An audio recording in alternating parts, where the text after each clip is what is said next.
आज हम लोग एक झारखंड के इतिहास के नए टॉपिक को देखेंगे। नए टॉपिक को देखने से पहले आप लोग से मैं कह रहा हूँ कि अगर आप लोग को क्लास अच्छा लगे तो सब्सक्राइब कर लीजिएगा और शेयर कर दीजिएगा। चलिए, आज जो हमारा टॉपिक है प्रागैतिहासिक काल में झारखंड। क्या देखेंगे? प्रागैतिहासिक।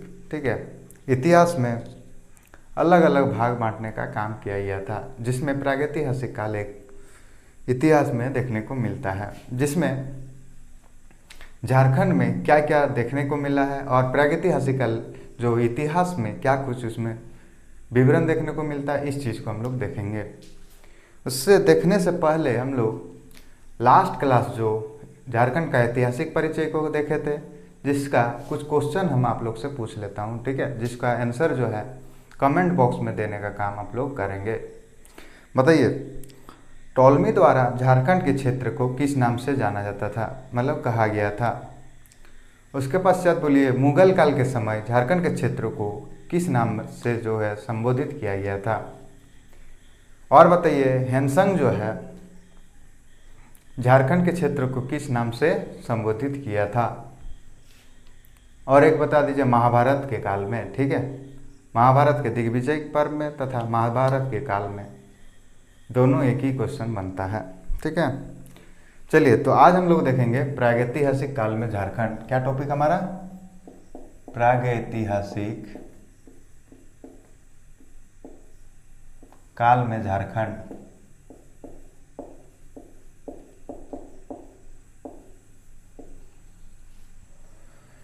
ठीक है, क्या देखेंगे? प्रागैतिहासिक। इतिहास को 3 भागों में बांटकर हम लोग पढ़ते हैं। कितने भागों में? 3 भागों में।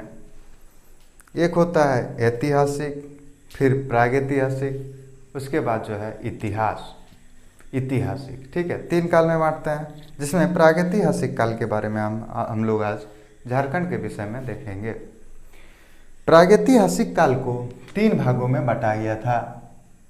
कितना भागों में? 3 भागों में बांटा गया था।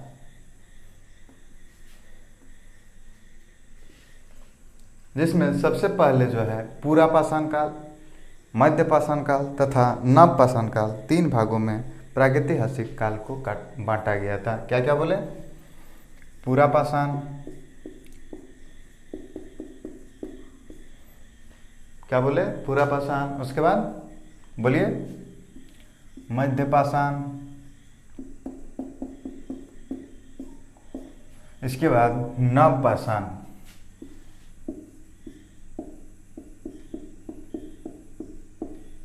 नव पाषाण 3 भागों में बांटा गया था। किसको? प्रागैतिहासिक काल को। पूरा पाषाण काल बोल सकते हैं, मध्य पाषाण काल तथा नव पाषाण काल। इसके पश्चात नव पाषाण काल को भी 3 भागों में बांटा गया था। ताम्र पाषाण काल, कांस्य युग तथा लौह युग। कितना भागों में बांटा गया था? 3 भागों में। क्या क्या बोले? ताम्र पाषाण काल,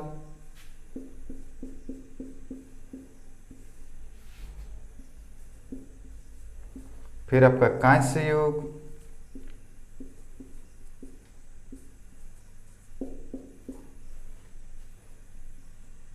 इसके बाद लौह युग,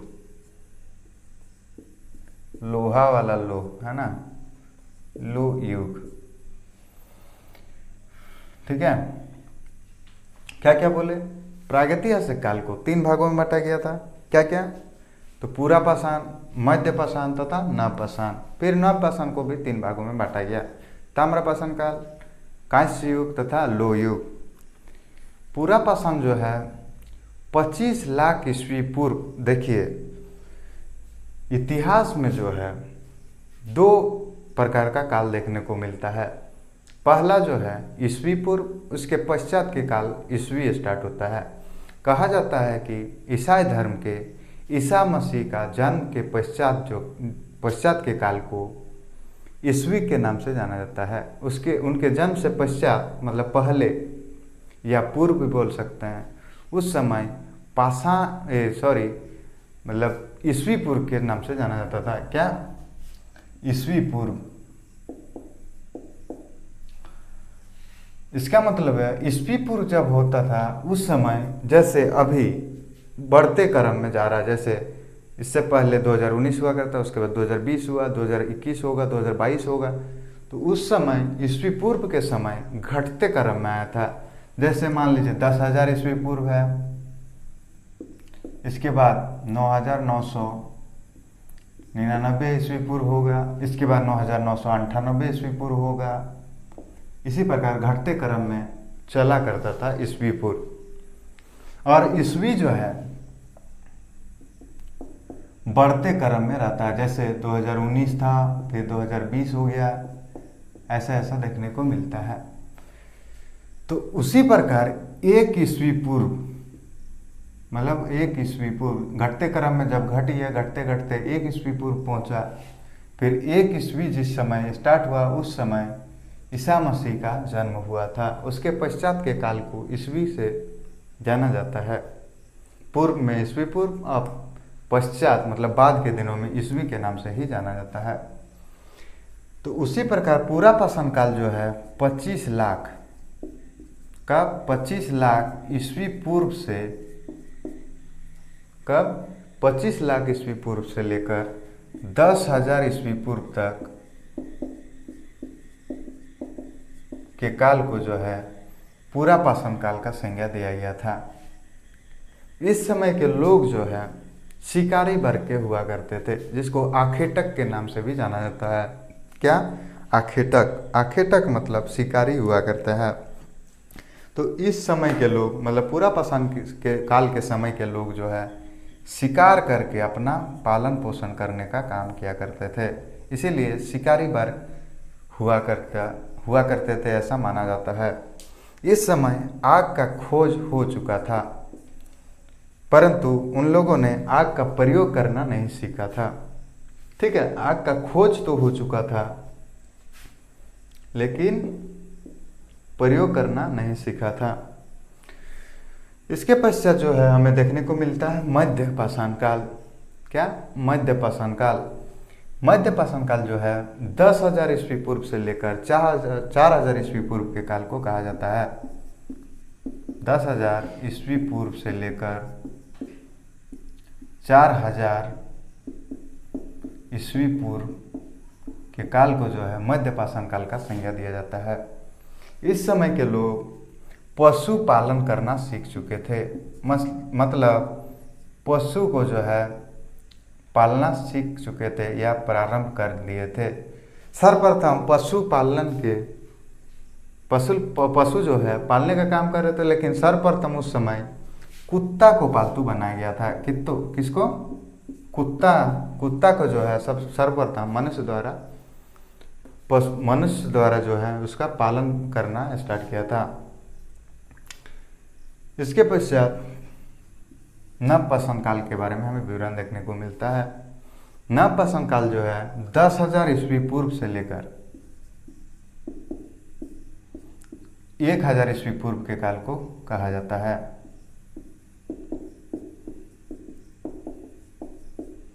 ठीक है, देखिए 10,000 से 4,000 को मध्य पाषाण, लेकिन वही 10,000 से 1,000 के काल को नव पाषाण के काल के विषय में हमें विवरण देखने को मिलता है।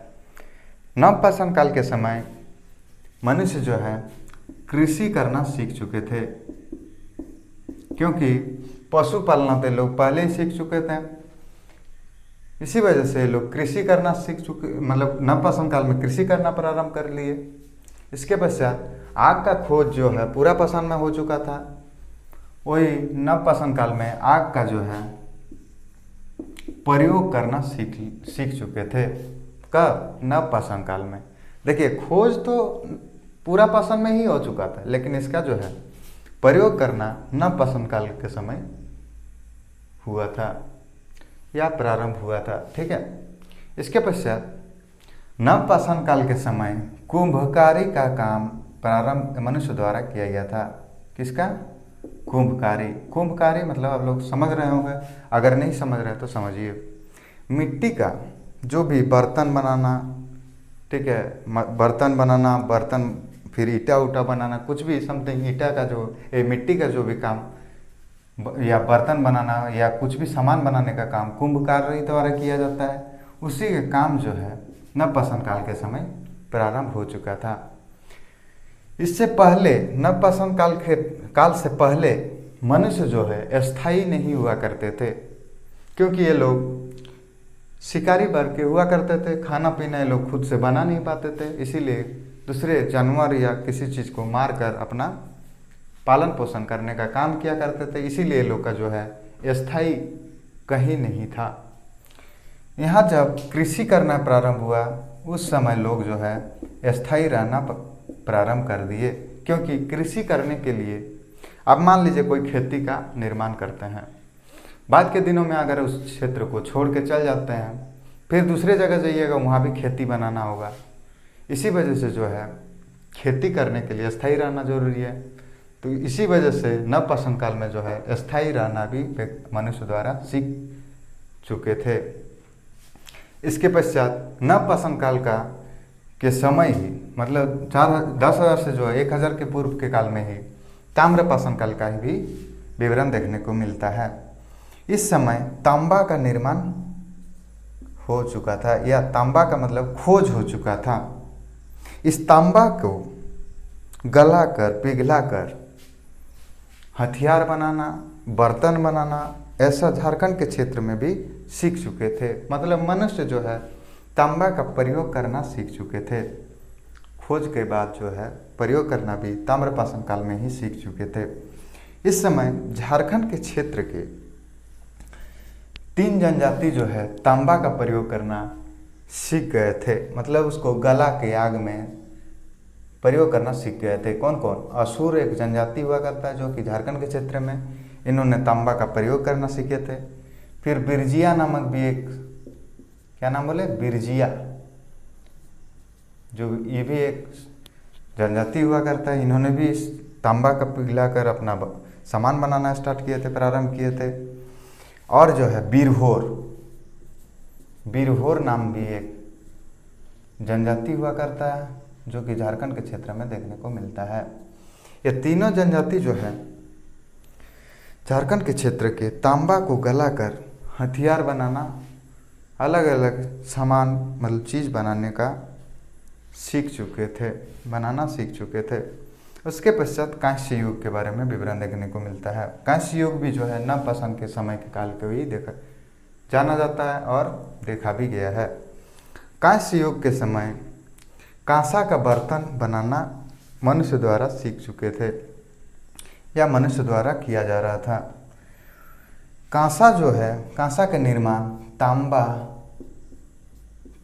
और टीन को मिलाकर कांसा का निर्माण किया जाता है। इस चीज़ को जो है मनुष्य सीख चुके थे। उसके पश्चात कांसा का काफ़ी बर्तन बनाना, हथियार बनाना कांसा का प्रयोग से करने लगे। इस समय कांसा का निर्माण करना झारखंड के क्षेत्र के 2 जनजाति सीखे थे। कौन कौन? तो असुर और बिरजिया। कौन कौन? असुर तथा बिरजिया।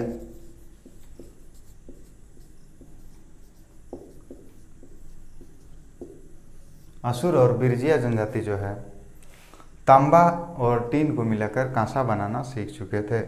इसके पश्चात लो युग। लो युग मतलब लोहा का खोज इस समय हो चुका था, जो कि नवपाषाण काल के समय के काल में ही लो युग का विवरण देखने को मिलता है।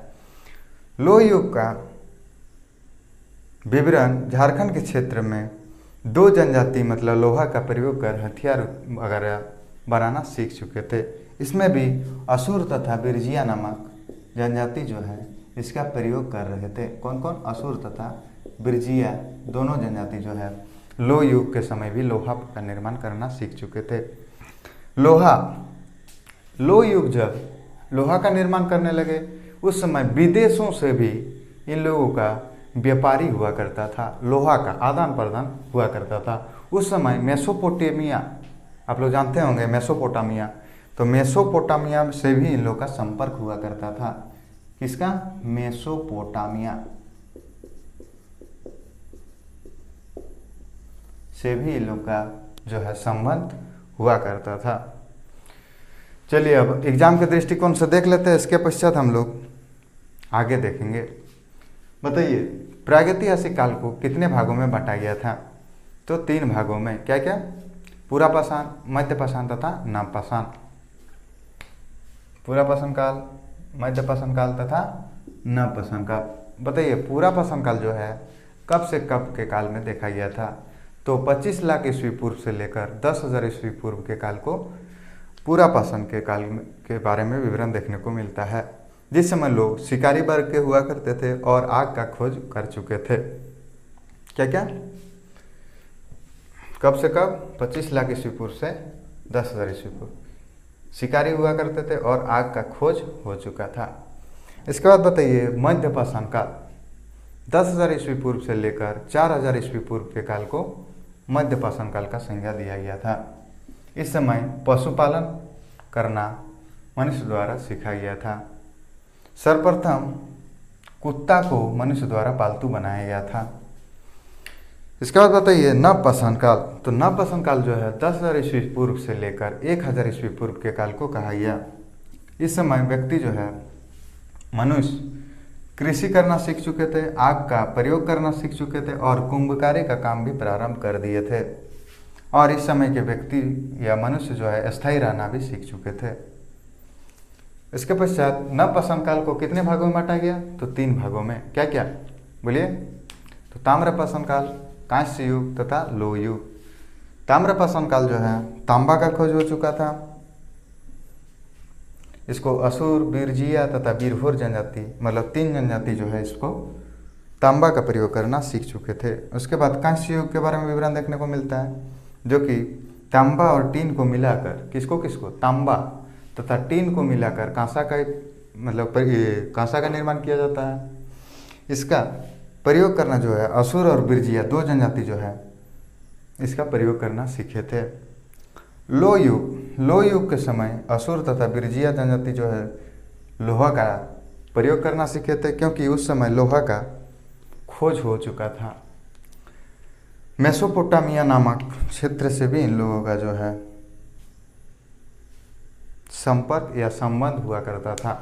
देखिए मेसोपोटामिया क्या होता है? जैसे मेसोपोटामिया एक सभ्यता हुआ करता था, जो कि सबसे प्रथम सभ्यता, जैसे हड़प्पा सभ्यता आप लोग जानते होंगे, उसी प्रकार सर्वप्रथम सभ्यता के तौर पे मेसोपोटामिया का नाम जाना जाता है। उसी मेसोपोटामिया सभ्यता से संपर्क जो है झारखंड के क्षेत्र के असुर, बीरजिया जनजाति या लोह युग के समय इन लोग का हुआ करता था। आगे हम लोग देखते हैं किस काल में पुरातात्विक अवशेष अगर अलग अलग क्षेत्र में देखने को, झारखंड के क्षेत्र में देखने को मिला था। कब में?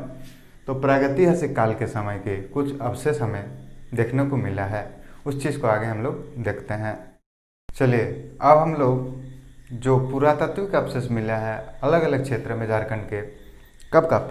प्रागैतिहासिक काल का, उस चीज़ को देखेंगे। तो झारखंड के क्षेत्र के हजारीबाग नामक क्षेत्र का 4 जगह से जो है पुरातात्विक अवशेष मिले हैं। जैसे हजारीबाग, पहले लिख देता हूँ, हजारीबाग के क्षेत्र से 4 जगह से मिला है।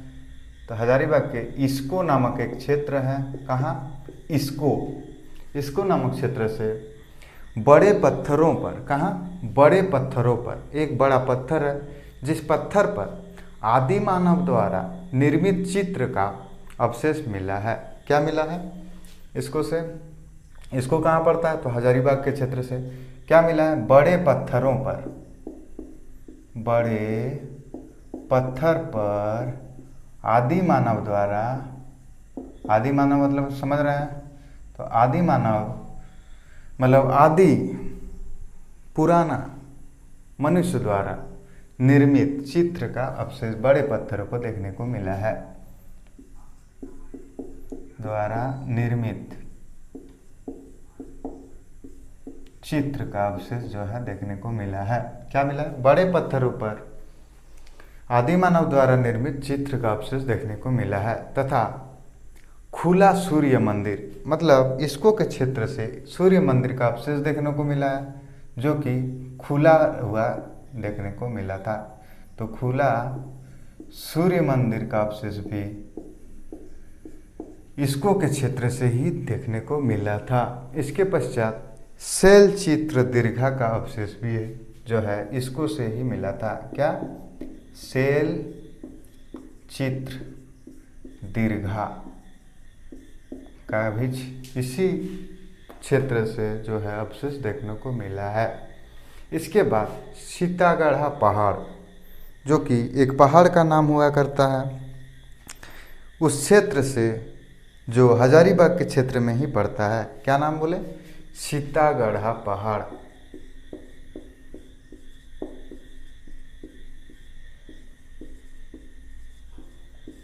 सीतागढ़ा पहाड़ जो है हजारीबाग के क्षेत्र में ही पड़ता है। इस क्षेत्र में जो है बौद्ध मठ के अवशेष मिले हैं। क्या मिले हैं? बौद्ध मठ के अवशेष मिले हैं। कहाँ से?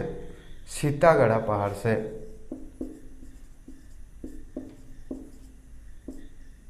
बौद्ध मठ के अवशेष मिले हैं जिसमें बुद्ध की चार आकृति वाली एक आकार का बौद्ध मठ देखने को मिला है। क्या था? बुद्ध की चार आकृति। विशेष यही था इसमें देखने को। बौद्ध मठ जो मिला था इसमें विशेष बात जो भी था वो था बुद्ध की चार आकृति।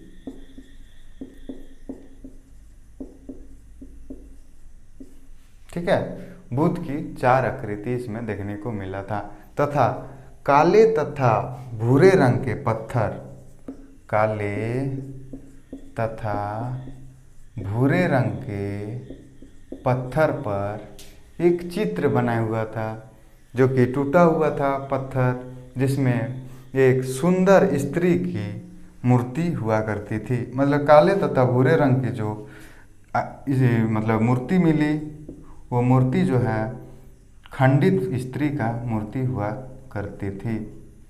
खंडित स्त्री मूर्ति। ठीक है, आप यहाँ पे खंडित स्त्री मूर्ति लिख सकते हैं। खंडित स्त्री की मूर्ति।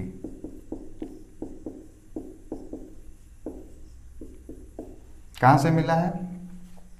तो सीतागढ़ा पहाड़ से, जो कि हजारीबाग के क्षेत्र में ही पड़ता है।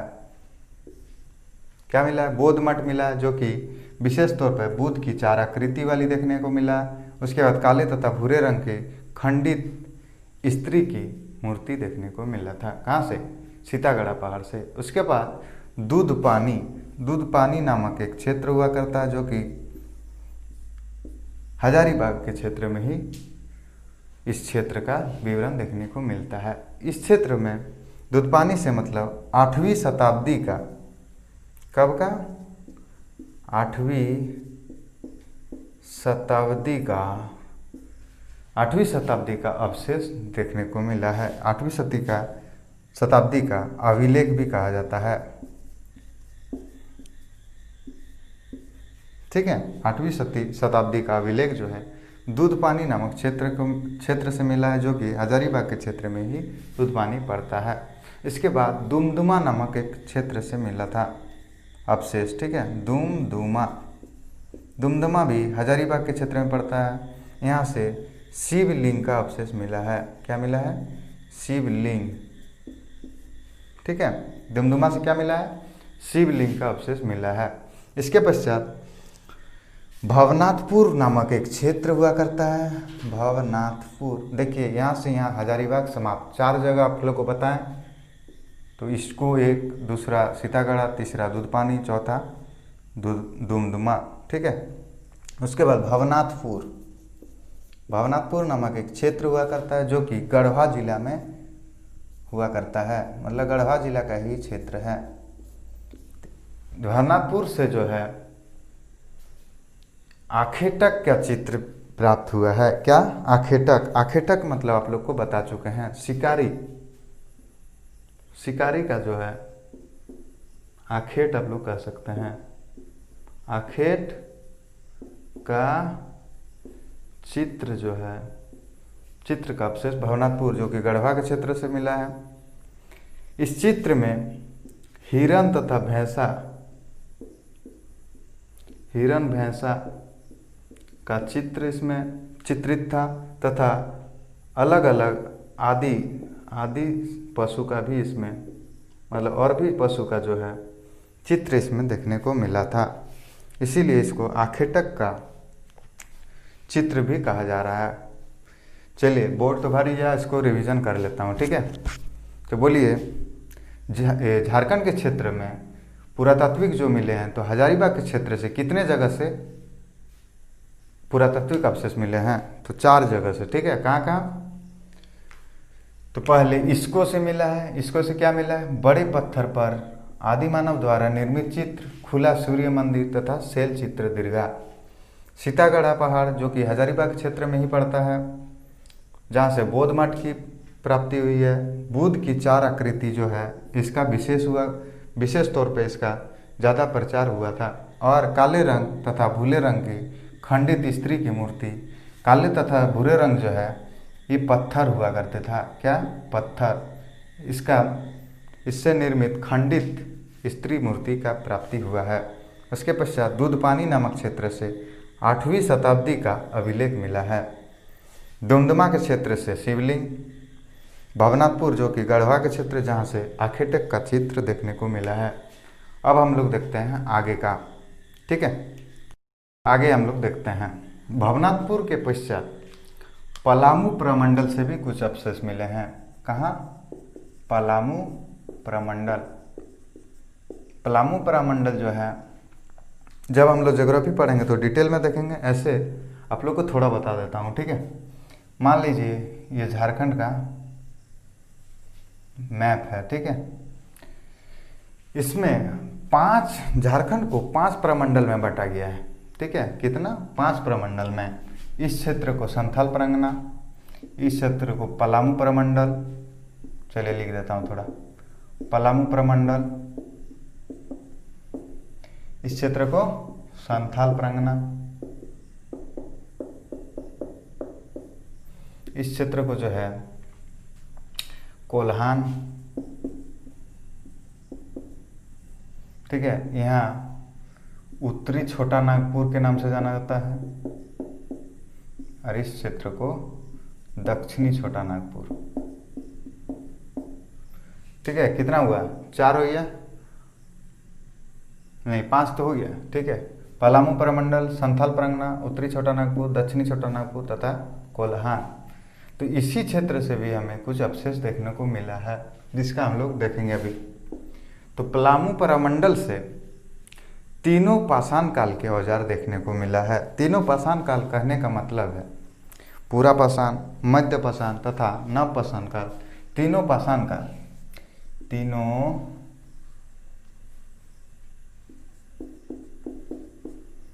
पाषाण काल का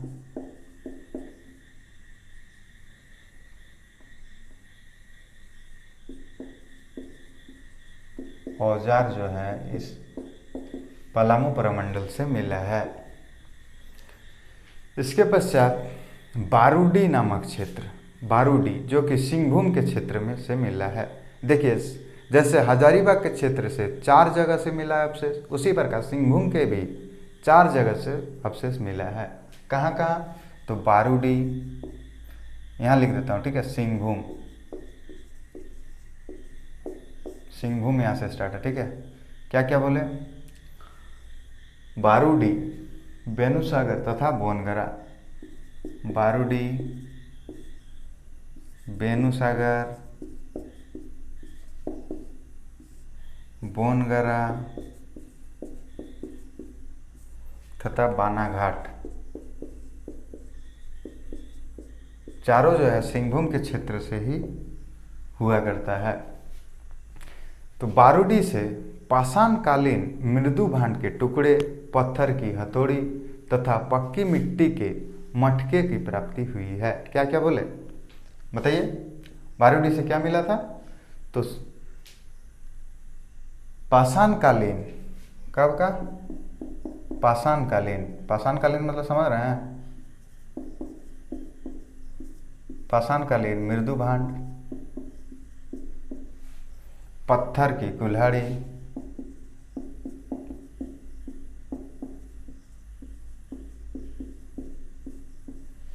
ठीक है। और पक्की मिट्टी की मटके। पक्की मिट्टी मतलब समझ रहे होंगे, अगर नहीं समझ रहे तो समझिए। पक्की मिट्टी मतलब मिट्टी का कोई भी चीज़ अगर बनाकर धूप में सुखाया जाए और उसका प्रयोग किया जाए वो कच्ची मिट्टी कहलाता है। और उसी मिट्टी को अगर बनाकर कोई भी चीज़ बनाकर धूप में सुखाने के बाद उसे आग में तपा दिया जाए उसको पक्की मिट्टी का बना हुआ कहा जाता है। तो आग से सेकने के बाद ही इस मटके का निर्माण हुआ था, इसी वजह से पक्की मिट्टी के मटके हम लोग कहते हैं। ठीक है, क्या क्या मिला था बारूदी से बोलिए? तो पाषाणकालीन मृदुबांध के टुकड़े, पत्थर की कुल्हाड़ी, ठीक है, उसके बाद पक्की मिट्टी के मटके, ठीक है, कुल्हाड़ी या हथौड़ी भी कह सकते हैं इसको, ठीक है। इसके बाद बेनू सागर का हमें विवरण देखने को मिलता है। तो बेनू सागर जो है सिंहभूम के क्षेत्र से ही हुआ करता है। इस क्षेत्र से जो है 7वीं शताब्दी के जैन मूर्ति की प्राप्ति हुई थी। 7वीं शताब्दी के जैन मूर्ति की प्राप्ति हुई थी। कहाँ से? बेनू सागर। बेनू सागर कहाँ पड़ता है? तो सिंहभूम के क्षेत्र में ही पड़ता है। देखिए वर्तमान में जो है कोल्हान का क्षेत्र बोला जाता है। इस क्षेत्र को वर्तमान प्राचीन काल में जो है सिंहभूम के नाम से जाना जाता था। क्या? सिंहभूम। जो कि सिंहभूम जो है पूर्वी सिंहभूम, पश्चिमी सिंहभूम तथा इस क्षेत्र में सरायकेला खरसावां नामक आप लोग को जिला देखने को मिलता है। उस पूरे क्षेत्र को सिंहभूम के नाम से पहले के काल में देखा जाता था या जाना जाता था। उसी क्षेत्र से है चारों हुआ करता है। तो बारूदी भी उसी सिंहभूम से क्षेत्र में पड़ता था, बेनू सागर भी, और बोनगरा भी, और बानाघाट भी। बोनगरा से अब देखते हैं। बोनगरा जो है जिस क्षेत्र में हाथ से बने मृदुभांड, पत्थर के मनके, कुल्हाड़ी, ये सब देखने को मिला था। क्या क्या मिला था? हाथ से बने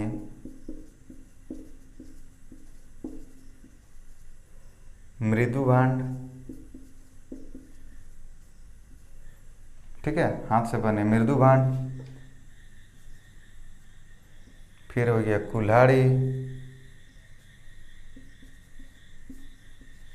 क्या क्या बोले? हाथ से बने मृदुभांड, कुल्हाड़ी, पत्थर के मनके और मटके सेम चीज़ है, ठीक है, पत्थर के मनके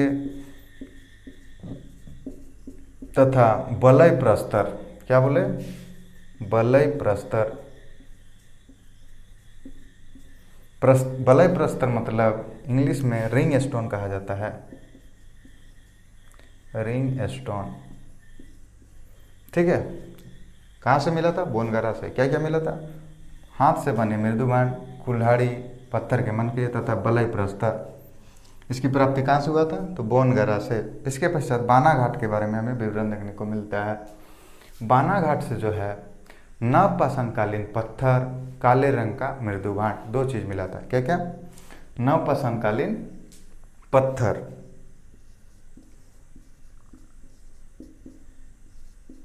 नवपाषाणकालीन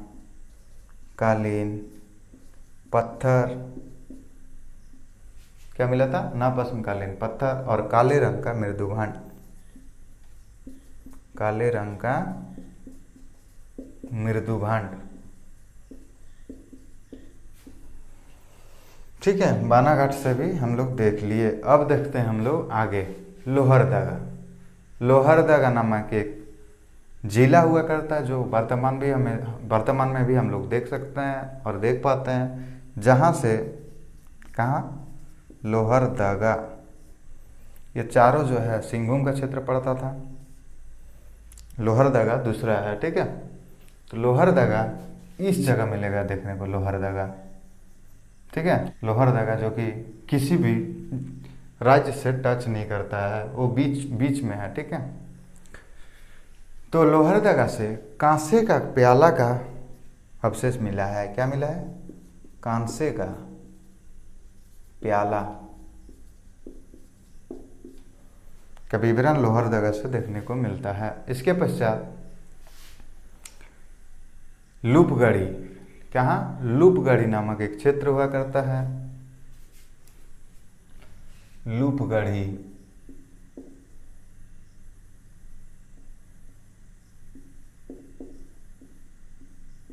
जहां से कब्रगाह का अवशेष देखने को मिला था।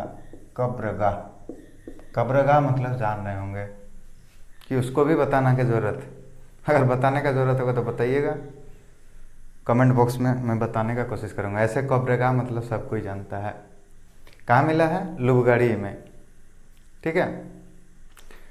इसके बाद छोटा नागपुर के पहाड़ी में, छोटा नागपुर कहाँ बोला जाता है? देखिए ये छोटा नागपुर हुआ। इस छोटा नागपुर इस क्षेत्र में जो पहाड़ हुआ करता है, इस पहाड़ी पर आदि मानव के निवास का साक्ष्य मिला है। मतलब आदि मानव जो है इस क्षेत्र में रहा करता था, ऐसा देखने को छोटा नागपुर के क्षेत्र में मिला है। कहाँ? छोटा नागपुर के पहाड़ों पर, छोटा नागपुर के पहाड़ पर क्या मिला है? तो आदि मानव का निवास का साक्ष्य। क्या मिला है? निवास का साक्ष्य।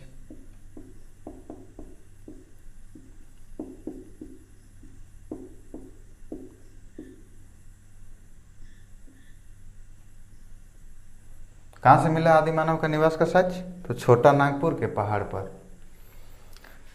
चलिए एक बार हम लोग रिवीजन के तौर पे देख लेते हैं, ठीक है। हजारीबाग के क्षेत्र में कितना मिला था? 4। इसको सीतागढ़ा पहाड़, दूध पानी, फिर आपका दुमदुमा, ठीक है, फिर भवनाथपुर, बारूडी से पलामू प्रमंडल से ना, फिर देखे थे क्या? भवनाथपुर जो कि गढ़वा डिस्ट्रिक्ट में पड़ता है, जहाँ से आर्किटेक्ट से मतलब के चित्र मिला था जो हिरन भैंसा वाला। फिर पलामू प्रमंडल से देखने को मिला, जहाँ तीनों पाषाण काल के औजार देखने को मिला। बारूडी के क्षेत्र से क्या मिला? पाषाण कालीन के मृदुभांड, पत्थर की कुल्हाड़ी या हथौड़ी, ठीक है। कुल्हाड़ी भूल जाइए, यहाँ कन्फ्यूजन होगा आप लोग को इसी वजह से, ठीक है। या तो कुल्हाड़ी याद रख सकते हैं, लेकिन कुल्हाड़ी आप लोग याद रखिएगा तो इधर भी आप लोग को कुल्हाड़ी मिला था तो कन्फ्यूजन हो जाएगा। इसी वजह से कुल्हाड़ी को छोड़िए, हथौड़ी याद रखिएगा। तो पत्थर की हथौड़ी जो है बारूडी से मिला था। इसके पश्चात बेनूसागर, बेनूसागर जो है 7वीं शताब्दी की जैन मूर्ति की प्राप्ति हुई है। बोनगारा से क्या मिला है? तो हाथ से बने मृदुभांड, कुल्हाड़ी, पत्थर के मनके और बलय प्रस्तर। बानाघाट से क्या मिला है? तो नवपाषाण काल के पत्थर, काले रंग का मृदुभांड, ठीक है। और लोहरदगा से तो कांसे का प्याला। फिर आपका आ गया लूपगढ़ी से कब्रगाह। इसके बाद छोटा नागपुर पहाड़ से मतलब आदि मानव का जो है निवास का साक्ष्य प्राप्त हुआ था। आशा करते समझ में आ गया होगा। आगे मिलते हैं नेक्स्ट क्लास में। धन्यवाद।